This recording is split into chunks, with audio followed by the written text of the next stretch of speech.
tu ni ke paum ta in kain num mo se su jong le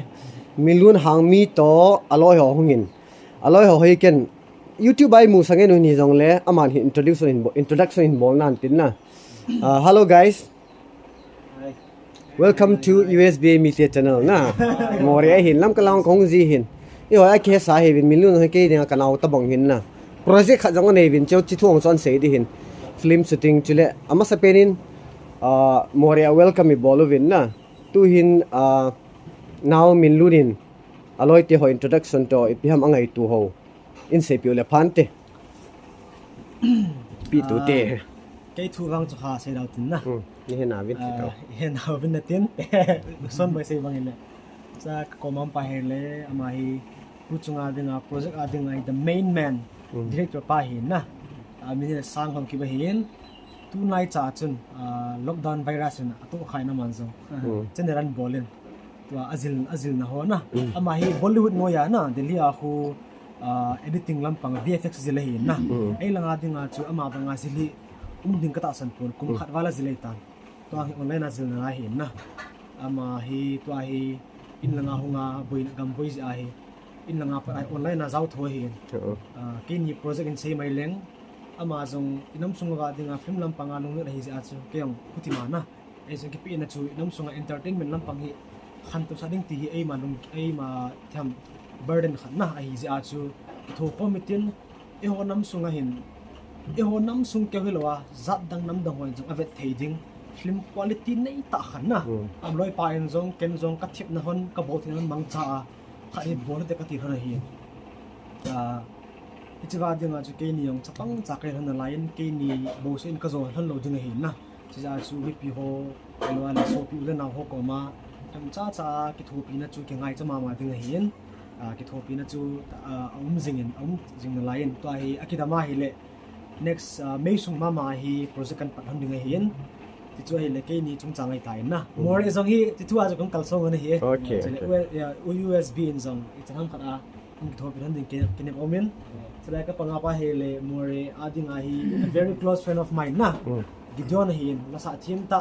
sila part time videographer jong bom mo nei lo mang ti talent khada hin tu chunga hi ama chunga jong ki pa na sang ta ka phone ni chu phun na di ki vai mo lai ta man ke kom thong no ta chu ama ko man ko hana ama hel mun tinai pu le hon hin na more ading a chu ko fel ta khada hin ti chu hi adang sei ve de umam san boy do no ne am them cha khat movement jong chu given num hi ana nu chi neo jong min ama lam nu min na movement ti chi ta ke ho me mi ho khuna ama hong ki che long to pha le na ama te lam ta ama ko maung chu ipi hai lung ge loi se diu he ke loi sei ding mo ama na se nu mam loi pan sei dum ne bao mê Mori sat dan mori sei the mori ai cái việc ai cả thằng tay mình thấy ông lụn này tu chung là sadi sang cái hệ na rằng lẽ ngày cha này cái số này chú hạt sadi ông lẽ thôi đi cái na mori mi piu rồi xin mori chi video em bây giờ xin rằng cái tiếng nó họ support cái ngày cha win năm sung khăn tôi nó đi chung năng là cái ngắm thì chỉ cái gì đó nó hết okay okay no ho zo su ko ma ka se kharo me ke hi more mi pi ho mi cho me nei ge ho no ji I was born here more a pen ka hi na ja ji ke ni zo project ka ni na chu hona hi more I pen na gam ti a chu kin na lin ta nei mam kal song thon ka hi khoi ta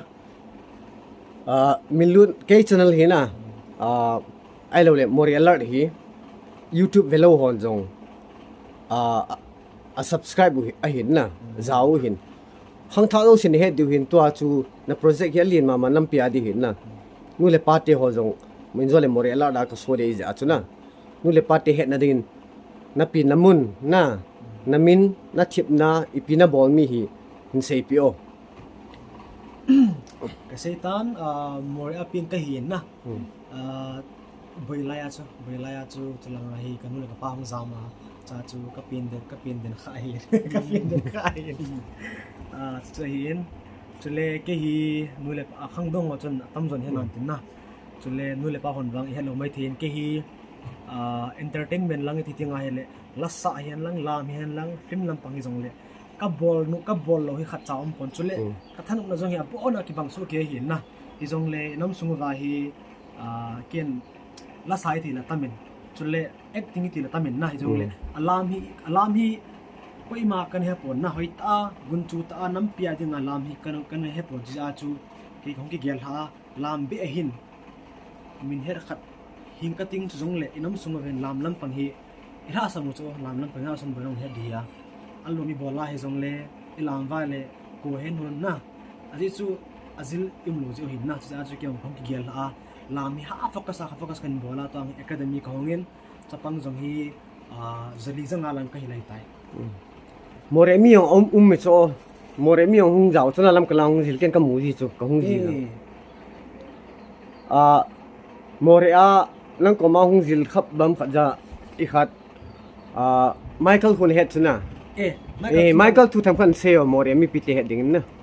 Michael hi ke ko ma zil lei poi ama hi ken zo ama ko mai azil ding kai na la ya Michael wang chu